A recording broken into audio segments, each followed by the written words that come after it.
Okay, can you see this slide? Nampak tak slide ni? Nampak. Okay, no problem. I still notice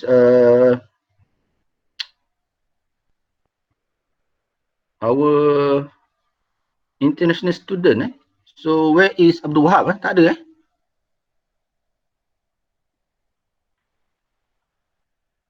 Abdul Wahab tak ada ini. Tak nampak. Ada siapa dah contact dia? Dia tak ada kat sini ke apa? Okay, tak apa.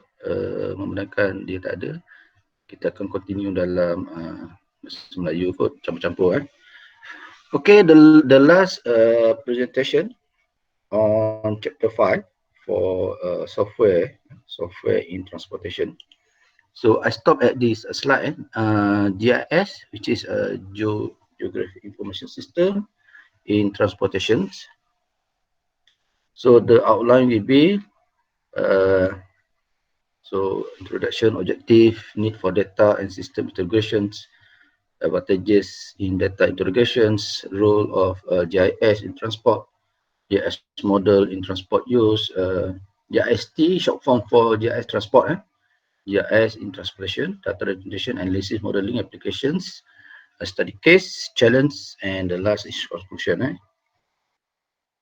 Okay, as introduction, previously I have explained a little bit on GIS. So basically GIS ni ada component. There is component in GIS which is comprising of software, hardware, data, and personal in charge to key in or restore any informations, try to do the manipulations or try to key in data, analyze and present as geographical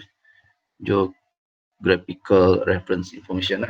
So adalah input-input yang kita akan dapati daripada sistem GIS ni. Okay, GIS a system represent powerful means to efficient manage integrated numerous type of information. So dia merangkumi banyak lah.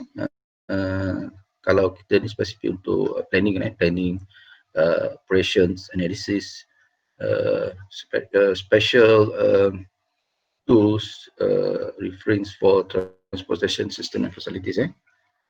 Okay, the objective, primary objective, the importance of data and system integrations that relate to transport agency or any information from authority or local council, municipality. Okay, second one, intend to point out the need geographic information system in transport and explore the application explore application in of GIS in transportation area. Okay, the need for data and system integration. GIS ni dia kosong sebenarnya, dia hanya sebuah application atau tools, lebih pada tools, which is we need extra component such as the data, the map, database. So data ni dia datang daripada banyak source, lebih lagi pada authority dan agensi sebab dia melibatkan land use, data-data populations, sectors, traffic, karakteristik, banyak lagi project. So kita kena adalah data-data berkenaan. However, dia ada cabaran sikit. The cost problem integration at functional area level or inter-agencies. So ada sebahagian data ni dia mungkin format dia kita kena tukar, kita kena digitize.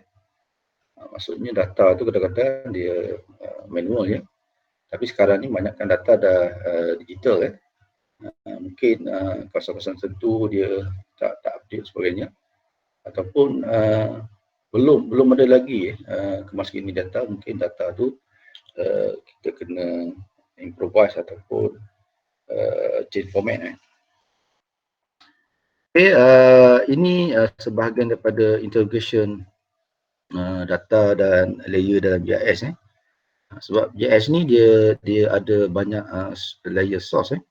So kita kena integrate lah data-data ni supaya kita boleh dapat output yang terbaik lah untuk represent apa-apa operation ataupun yang kita nak outcome lah daripada GIS ni. GIST lah, kita fokus pada transport. Okay, advantage of data integration. Pertamanya benefit untuk data integration ni kita memudahkan kerja kita sebab collect data ni sebenarnya banyak kerja tapi melalui sistem GIS ni kita boleh jimatkan kos maintenance dan kita boleh even improve data sorting, data juga boleh kita discard mana-mana yang tak ada reliable. Kita dapat memperbaiki simpanan data dan juga database sistem kita lah. So integration generally makes possible study many relationship between two or more data elements. So sebab dia ada banyak integration daripada beberapa maklumat dan data daripada pelbagai agensi. Jadi kita kena guna sebaiknya dan kita kena uruskan dengan keadaan terbaik. Okay, kalau kita lihat dari mana kita boleh satukan GIST ni. So kita ada dua input. So GIST ni maksudnya GIS in transportation. Okay, dia datang daripada GIS sendiri dan juga TIS. So TIS ni kita boleh refer transportation information system lah ataupun data daripada transport tu sendiri lah. Sama ada data traffic ke, traffic karakteristik, geometrik, facilities, sistem. So bergabungnya data ni, so dia akan menghasilkan GIS tu sendiri lah, GIST lah, ada dia punya reference untuk transport. Okay, role of GIS in transportation lagi. So kalau kita lihat kat sini kita boleh bayangkan so dengan adanya GIST ni banyak benda lah kita boleh kembangkan. Kita boleh memainkan peranan untuk pelbagai agensi, transport planner, transport analyst, decision maker, macam-macam lah kita boleh buat untuk kita buat planning, engineering, analysis, future expansion of land use, infrastructures, management, road safety, impact to the environment or society, public transportation system, even close to ITS. ITS ni Intelligent Transport System lah. So kalau kita lihat slide ni dia bagi gambaran sikit lah kan macam mana fungsi GIST tu dalam bidang transport. Okay, GIS model in transportation. Jadi ada tiga. Three class of GIS model used in transportations. The first, kita ada fit model of continuous variation phenomenon over the space. So kita ada data-data daripada survey lah punya elevation dia, latitude, longitude dia kan. Data-data map lah. Kemudian kita ada discrete model depending on which discrete entities. Ini kita nak buat rangka kawasan-kawasan tertentu, border dia, grid sebagainya lah. Terutamanya kawasan-kawasan yang kita nak sediakan fasiliti transport. So kalau kita bincang pasal transport system ni sebenarnya dia berfokus kepada kawasan urban lah, bandar. Dekat luar bandar pun ada tapi kompleksiti tu ada kat bandar lah. Okay, the third one, network models to represent topology connected linear entities. So ini lebih spesifik highways mana, arterial road mana, transport untuk public rail mana, line di mana sebagainya lah. So ini kelas model yang kita boleh pecahkan untuk kerja-kerja asas, kerja-kerja perancangan dan kerja-kerja sepenuhnya untuk outcome dan juga dia punya representasi. Okay, next topic related to GIS study can be grouped into 3 categories. So kalau kita nak ringkaskan peringkat-peringkat yang ada dalam GIST ni sampai ke dia punya present ataupun application dia. Okay, pertama data lah kan, yang tadi kita dah discuss data. Kemudian kita cuba buat analisis dan modeling kan. So modeling ni pelbagai lah kan, ada yang simulation, ada yang kita just running values, apa sajalah kita nak tengok LOS, kita nak tengok performance, dan last sekali kita menyediakan interface lah untuk applications maksudnya software tu lah, software yang kita bangunkan tu. So boleh jadi pelbagai lah kan bentuk software yang kita ketengahkan untuk skop GIST ni. Okay, data representation. So GIS study employ both vector and raster GIS models represent relevant geographic data.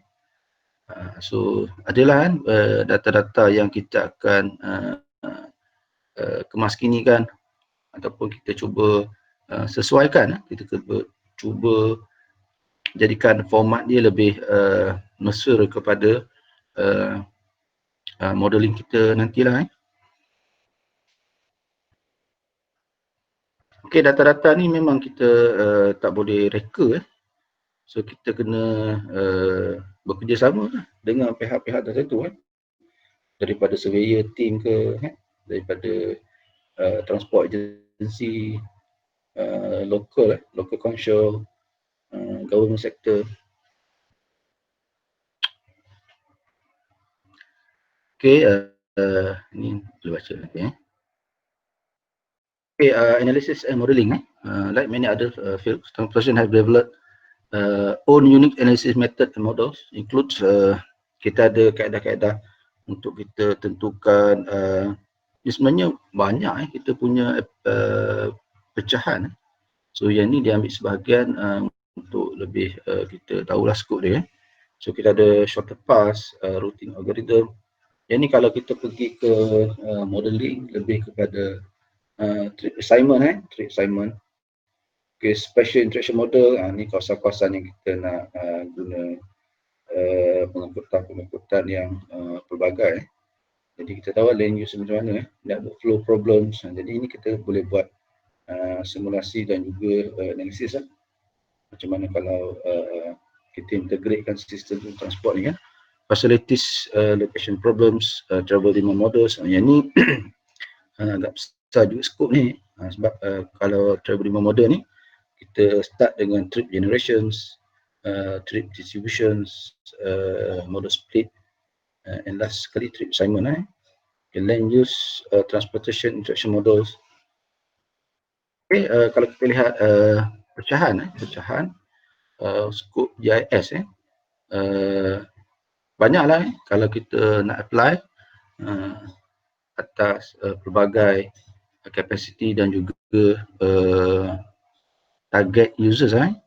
Kalau kita fokuskan 2-3 benda lah mungkin kita boleh pergi pada urban planning, kita boleh pergi logistik and transport, kita boleh pergi pada asset management, mungkin relate juga dengan site selection sebagainya.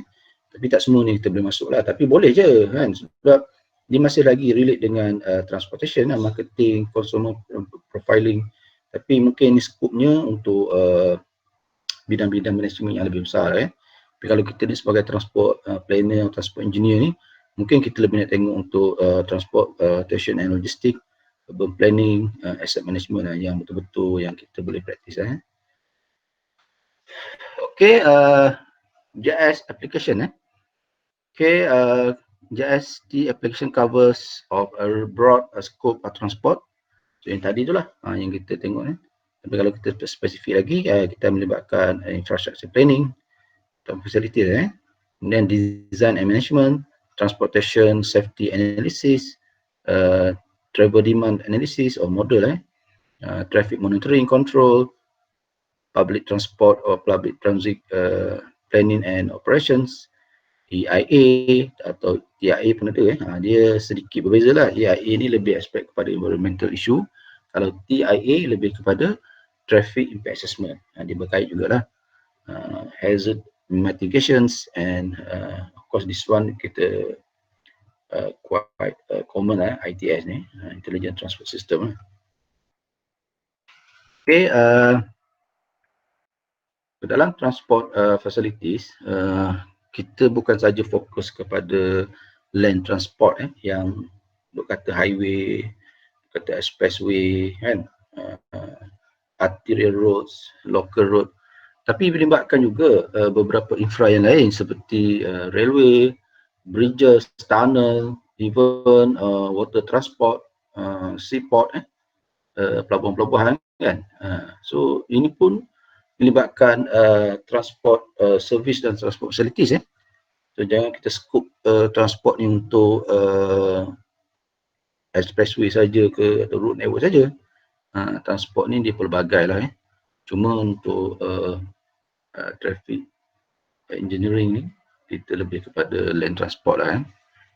Kita roadway atau road network dan juga rail base lah. Walaupun dia masih lagi berada dalam skop transport yang tiga lagi tu lah, water dan juga air. Okay, public and private fleets been more efficient and effective through application of GIS. Ini tidak dinafikan bila ada elemen GIS ni lebih lagi untuk pengurusan transport ni. So, kita dapat mempercekapkan sistem lah yang lebih berkesan. Both passenger and freight shipment arrive scheduled or more safely due to growing number GIS-based information system. So kita dapat monitor secara real time. Padalah pihak-pihak tertentu yang ditugaskan tugaskan untuk menguruskan pelbagai perkhidmatan melibatkan pengangkutan untuk pengguna dan juga barangan.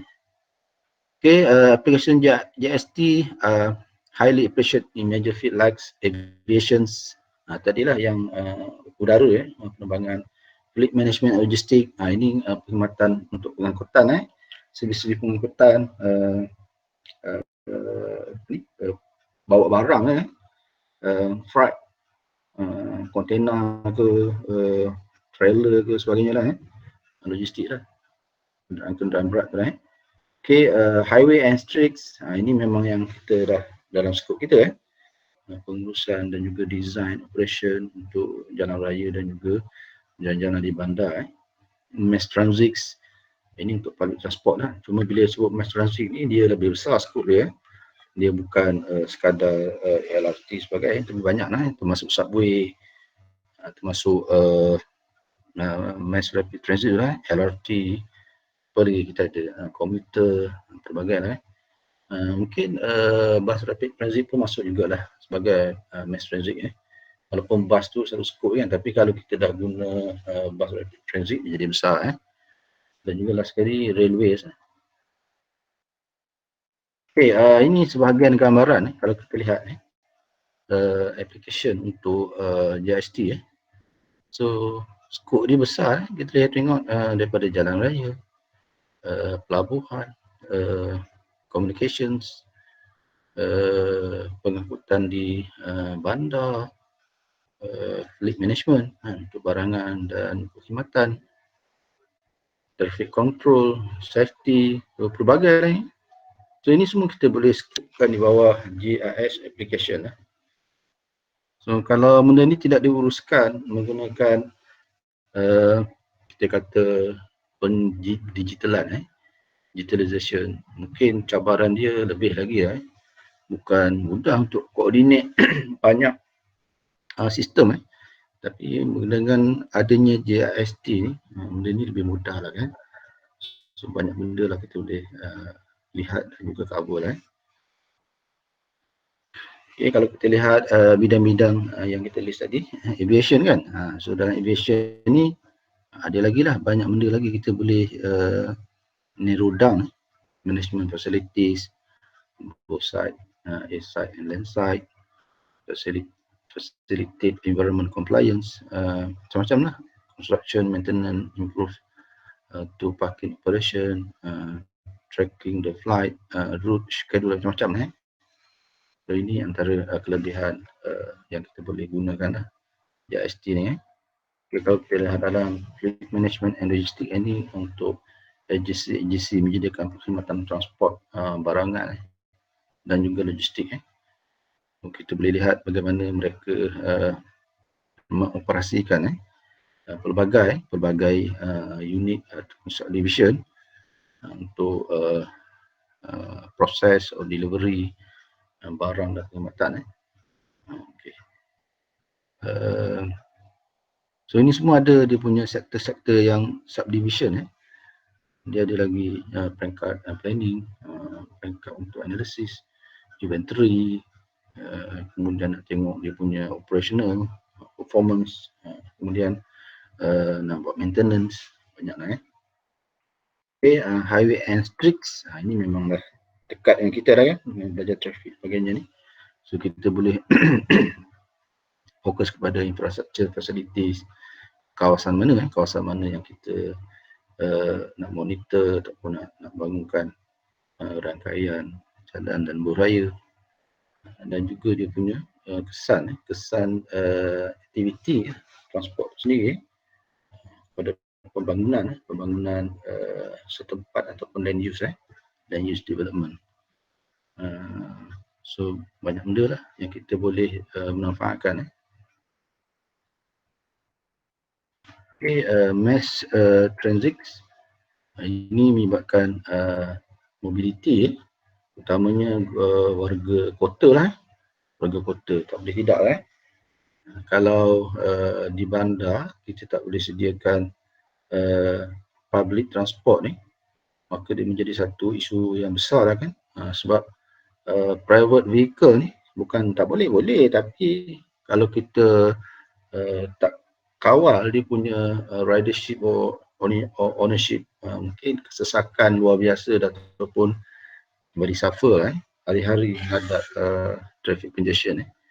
Kalau kita lihat bandar-bandar besar seperti Jakarta kan, jadi pengurusan mass transit dia agak terhad.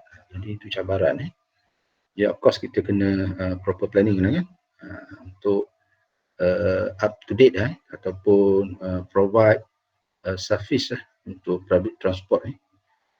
Jadi of course lah kita akan fokuskan kepada mass transit.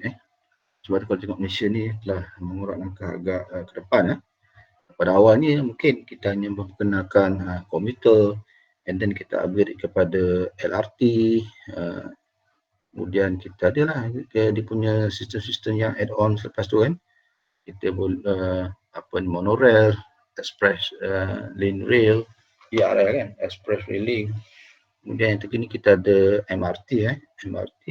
Tapi sebelum MRT kita ada bus rapid transit.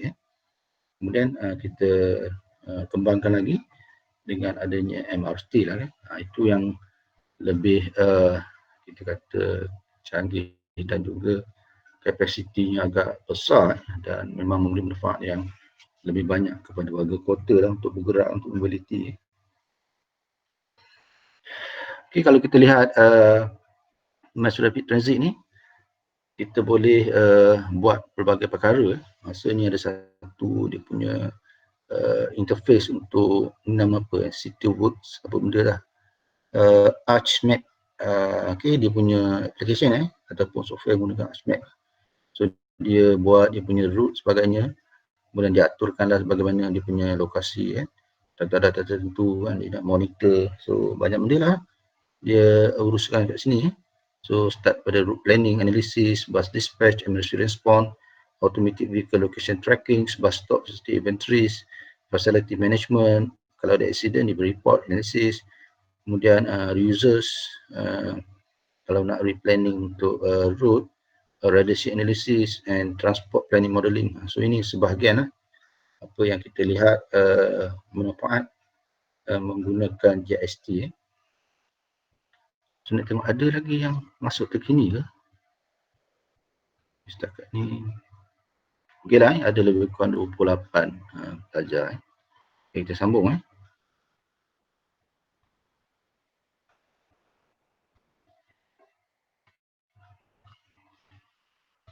Okay, ini untuk railroads atau railways. Ini yang di kawasan luar sikit. Kalau Mass Rapid Transit ini difokus kepada pengangkutan bandar, urban transport. Kalau railways ni atau railroads ni, dia interstate pergerakan antara negeri, pergerakan antara daerah kan. So dia punya network dia lebih jauh lah, pencakauan dia lebih jauh kan. So of course lah kita kena guna facilities JIS ni ataupun apa yang JIS boleh offer. Jadi banyaklah dia punya peringkat-peringkat ataupun urusan yang ada dalam pengurusan untuk railroads ni atau railways ni. So real estate management, track, power and signaling system, environmental construction management. So banyaklah benda yang kita boleh manfaatkan. Emergency response, asset tracking, intermodal management, passenger information, capacity planning, site selection, risk management. Tapi mungkin antara kekangan dia, kita kena ada sistem sendiri. Sama ada kita biasa kita beli lah kot kan. Kalau nak buat sendiri boleh, makan masa lah. Okay, biasanya company-company besar ni dia akan hire expert kan untuk bangunkan sistem, ataupun dia tak nak buang masa ataupun dia nak lebih menguruskan apa yang ada, jadi dia akan gunakan software dan tools yang dah ready-made di pasaran kot. Ini JIS and transport study case. Okay, yang case yang pertama ni, to define the best route for the buses. So ni antara tempat-tempat yang dah di-apply untuk guna pakai penentuan laluan bas yang terbaik kan. Yang pertama ni Crest School District Michigan. So, kawasan ni telah mengguna pakai penambahbaikan laluan bas dan juga penjadualan untuk program tertentu lah. Macam ni dia fokus kepada sama program. So di luar negara ni sama ni dia banyak aktiviti. So dia kena buat satu penambahbaikan kot pengurusan jadual bas ni kan. Sebab nak pergerakan ni banyak sebab musim-musim sama ni dia orang banyak buat camp di luar. Kat sekolah tu dia dah tutup sekolah tapi dia buka aktiviti di tempat-tempat lain seperti di kawasan-kawasan hutan ke camp lah, tempat camp dia kan. Macam kita jugalah kadang-kadang ada outing dan sebagainya. Okay, the primary focus to define the best route for buses school district according predefined condition and demographic and data administrative consideration and personal bus usage. So dia nak mengoptimumkan penggunaan bus service, route dan sebagainya dan demand sendiri lah daripada pihak-pihak sekolah. Okay, in this case, Arch Views Network Analysis Extension Tools is used. So apa dia guna pakai? Dia guna pakai JIS tapi melalui sistem ataupun software yang dinamakan Arch Views. Okay, indeed with complexity, transposition data, potential impact on land area and how demographic information contain the effect transportation infrastructures. Itu perkara yang dia nak ketengahkan. Okay, the next study case di US juga di San Diego, real-time freeway speed tracker JIS. Ini pun sangat menarik juga. So dia cuba nak lihat kelajuan kenderaan di lebuh raya. Freeway ni lebuh raya lebuh raya express. The real-time freeway speed application is joint venture between district traffic operations and district planning JIS staff. So dia melibatkan dua agensi. Satu agensi traffic, satu agensi planning. Okay, they related the highway segment on the map, location, speed, data collection and create the Arch View frameworks. Ini pun gunakan Arch View juga lah. So they wrote continuous loop Arch programs in avenues that regular capture speed data. Okay, so dia capture data speed dan juga dia interface dengan map. Ini daripada disiplin JS tadi lah.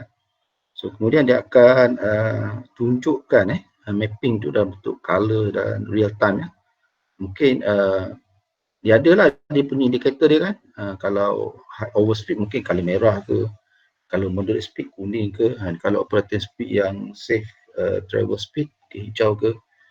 A short screen map is automatically captured and sent to dedicated website workstation. So dia perlu monitor dia masa-masa. Okay, third study case, Maryland, DOT ni Department of Transport, Low Out Highway Monitoring Application. Ni dia nak dilihat pemantauan highway. State Highway Administrations integrate 5 significant data set. So dia melibatkan data-data accident, bridges, highway, pavement, traffic controls device. Itu GIS applications to improve transportation planning and analysis with certain agencies lah. So pihak pengurusan highway Maryland so dia menggunakan ArcView GIS untuk improve dia punya transport planning analysis. Okay, so dia akan monitor juga untuk bahagian bangunan juga penyegaraan untuk keselamatan kecekapan pengurusan lebuh raya. Okay, this include managing more than 16,000 lane miles interstate, primary, secondary road, more than 2,500 bridges. So, kalau dia nak buat cara manual, mungkin terlalu banyak manpower ataupun staff yang terlibat untuk collect data, untuk analisis, untuk managing facilities ni lah. Tapi dah bila menggunakan GIST ni, so banyak benda lah dia boleh buat secara mudah. Banyak ni 16,000 lane miles, banyak. Melibatkan beberapa negeri interstate dan juga lebih daripada 2,500 jambatan, banyak. Okay, apa nama dia? State Highway Administration Maryland. Okay, develop 5 significant data set yang tadi lah. Accident juga dia masuk juga untuk lihat rekod-rekod semasa dan rekod-rekod yang sebelum. So daripada sini dia akan dapat identify higher accident intersection dan road section. Ini pun penting juga. Mungkin dia boleh mapping dari segi kegerapan dia. Mungkin dia boleh buat size yang besar mewakili tempat yang terlalu high accident record. Size yang kecil mapping itu mungkin dia boleh buat circle ke, dia boleh buat apa-apa indikator. Okay, data bridges include 6,000 bridges and structures like north wall, retaining walls. Ini data-data yang disimpan. Okay, highway database, number of lanes, speed, traffic volume, mungkin boleh tambah lagi lah karakteristik ataupun parameter speed lainnya seperti traffic seperti gaps, gap acceptance, delay, mungkin lah kalau kita nak tambah boleh, tak salah. Pavement database include pavement construction history, friction and routes, atau ni bahagian maintenance. Sebab kalau buat manual, banyak aktiviti yang nak buat kan. Bayangkanlah kalau 1 kilometer pun kalau jenis-jenis pavement distress, there are a lot of type of pavement distress. Kalau buat manual, you nak lalu, nak ambil data tu, kemudian nak balik arah. Jadi menggunakan GIS ni lebih cepat kan. Okay, traffic control device database, more than close to 5,000 record devices like signal, traffic sensor, VMS. So ini semua memberi kemudahan untuk dia lihat mungkin dari segi operation, malfunction ke, maintenance ke. Okay, study case 4, original transport, map its future with GIS. The cartography department recognize the need for automatic mapping to facilitate accurate and efficient map production. Ini dia fokus kepada mapping. Mapping macam-macam benda lah untuk dia dapatkan outcome daripada mapping tu.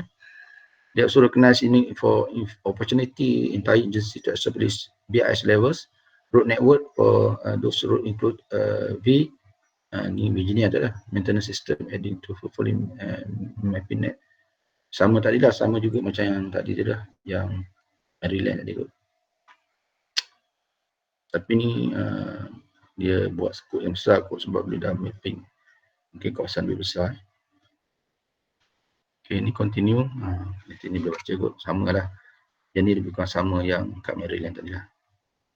Okay, now challenge, the challenges for GIST. Walaupun kita nampak banyak dia punya kelebihan dari segi advancement untuk GIST, tapi dia ada juga cabaran dia, tak boleh nafikan. Ini dapatan untuk kajian sebelum ni. Okay, antaranya adalah legacy data management system.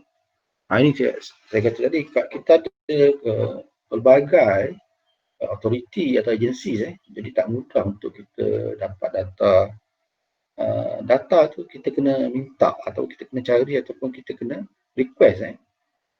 Kalau kita terlibat dalam satu projek untuk memperkenalkan suatu sistem GIS transport yang lebih terkini ke kan, ataupun memang kita dapat projek tertentu untuk transport menggunakan sistem daripada GIS ni. Jadi sistem tu dia akan boleh dioperasikan dengan data. So data tu menjadi satu isu untuk kita integratekan, dapatkan, dan juga data tu kita kena pastikan supaya dia lebih sesuai format dia yang kita gunakan. Dan saya kata kan, tak semua data dah ada digital, ada yang tak digital, ada masih manual lagi. Okay, data interoperability, need for matching algorithm, error model in transport, data quality, itulah antara yang kita ada kan, data-data yang kita nak guna pakai tu kan. Real time GIST need access data model, special data, combined technique, algorithm. Ni program yang kita nak bangunkan je lah supaya dia lebih efisien dan juga boleh berfungsi lah untuk, yalah kadang-kadang program tu satu hal, tapi bila kita nak tengok real situation, itu kata real time, boleh tak data-data tu dia interpret dalam keadaan cepat dan boleh keluarkan outcome. Last data set, so ini isu lagi besar. Kita ada big data today, big data. Jelas kalau data traffic ni dia untuk satu laluan, berapa banyak data traffic kita ada kan, itu baru untuk satu section. Kemudian kita ada persimpangan lagi, karakteristik lagi, different transport system mode lagi, macam-macam lah, vehicle classification banyak. Okay, distributed computing need powerful analytical tools to fit the limitation this computing resources. Ini pembangunan dia punya sistem ataupun dia punya kemampuan komputer sendiri lah. Mungkin bila dah banyak data, so complexity dia tu lebih tinggi. Tapi sebenarnya benda ni boleh lagi kita improvise ataupun kita cuba selesaikan. Sekarang kita banyaklah kan expert yang boleh ketengahkan pelbagai option yang kita ada. Dulu mungkin kita ada simple je, sekarang dah ada complexity dan benda yang lebih memudahkan. Dan kalau kita tengok language untuk programming, awal-awal dulu setakat apa aja kita ada. Kalau zaman saya dulu belajar programming ni, main DOS, DOS, WordStar, Lotus, tapi dah terkini banyak dia dah semua tu macam-macam programming system kita ada, lebih mudah dan cepat. Okay, untuk conclusion dan recommendations. Okay, from potential for GIST include the data, technology and decision represented. The three primary consideration had to address the promote implementation of GIS. Okay, ini tidak nafikan tadi lah yang kita cerita tadi. It was found that transport agency own numerous data sets, itu sebagainya, pelbagai agensi. Often this data set have diverse origin and original divisions. Lack of common location reference schemes, suffer poor data definition and linkage, lineage to tracking, making and integration difficulties. Itu cabaran dia tadi. It conclude that geographic references scheme was highly viable mean to organize this data and full benefit to realize only if the data will view corporate resources. So data tu data yang boleh diguna pakai dan sesuai untuk format tertentu untuk kita integrate dan cuba analyze. Hence, the use of cost NGIS should be shared throughout an agency. Sebab manfaat ni kita dapat secara bersama kan. Ada stakeholder, ada dia punya target, user, target kita punya clients. So kalau dia boleh buat perkongsian yang hijau tu mungkin kos tu lebih jimat kan. Sebab kita nak sediakan satu perkhidmatan, satu sistem yang terbaik kan. Jadi kalau semua bergantung pada satu source saja, mungkin kos dia lagi tinggi dan tak banyak masyarakat cakap mampu. Tapi bila kita ada perkongsian dari segi maklumat dan data dan sebagainya, bidang kuasa mungkin lebih mudah kot. Okay, di Department Transport Strategies, adoption or exploitation of information technology should need driven rather than technology driven. So lebih baik pihak-pihak tertentu ni kan menggunakan pakai data ni untuk ke arah yang lebih baik kot daripada kita bergantung pada pihak tertentu saja untuk come out dengan beberapa teknologi, tapi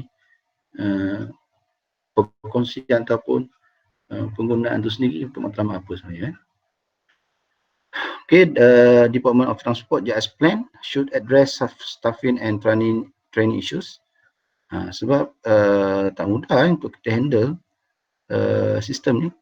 Diperlukan kecekapan juga lah kepada staff-staff dan juga mereka yang terlatih.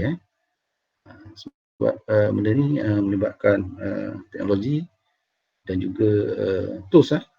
Tools dia banyak juga tu, sama ada software ke hardware ke. Coordination with other state agencies should be integral part of DRS, Department of Transport DRST plan process. So Department of Transport are often positioned to play leadership role in this regards. So ini keutamaan pihak yang diberikan tanggungjawab ataupun agensi pegawai kuasa, benda tu nak berlaku dalam kawasan jurisdiksi mereka kan. Jadi perlu kerjasama yang terbaik dan juga peran tertentu lah kan bagi memudahkan pelaksanaan sebarang penggunaan yang lebih cekap spesifik pada JIST ni. Okay, itu untuk slide berkenaan JIST. So saya nak kongsikan tayangan di YouTube. Saya rasa sangat baik untuk sama-sama dapat manfaat. So saya boleh kongsikan slide ni dan sama-sama boleh tengok. Saya rasa slide ni sangat rapatlah dengan apa yang kita bincangkan hari ini.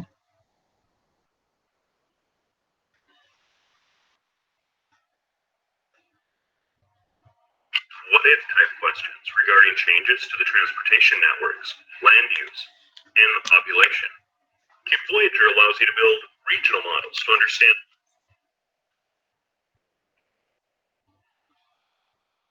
Okay, boleh nampak tak slide ni? Saya nak pastikan ada pelajar yang ada masalah. Boleh tengok slide ni tak? Boleh. Boleh, okay. Kita tengok slide ni dulu.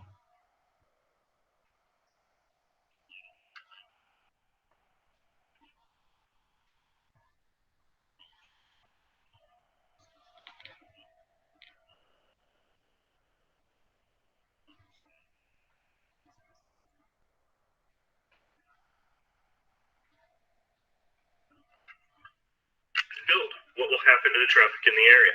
How can you better understand the congestion in the area? And what impacts the development?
On the left-hand side, and the output coming out of each step on the right-hand side.